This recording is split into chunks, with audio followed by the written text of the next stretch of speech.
Tahi ko na sandal. Ito na yung tsura niya. Nilagyan ko ng patsing sa may looban upang hindi siya masakit sa paa. Tapos tahiin ko na ito. Tahiin ko na siya.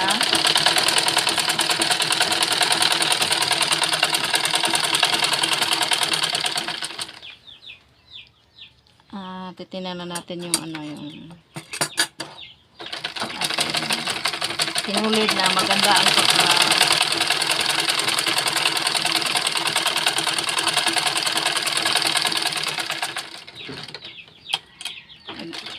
ilalak natin dito sa may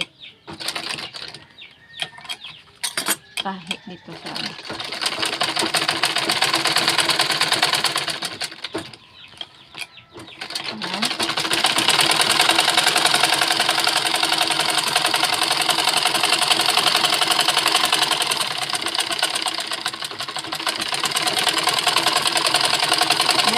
ang sandal mga guys.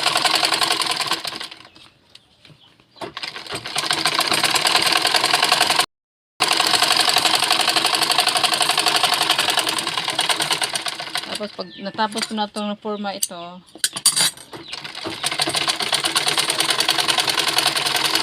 ipapasa ko naman to sa sa tagagawa ng nito. Tagalagdok yung tawagin sa amin. Siya yung maglalagay ng hulma ayon sa laki ng paa o sa number ng paa.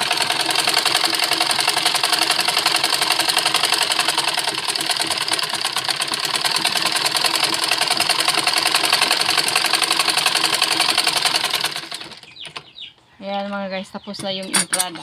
Ito yung entrada mga guys. Entrada ang tawag nito. Ang tagalagdok na yung lalagay ng nito ng hulma. Tapos gagawa para maging ganap na sandal na ito. Thanks mga guys sa panonood.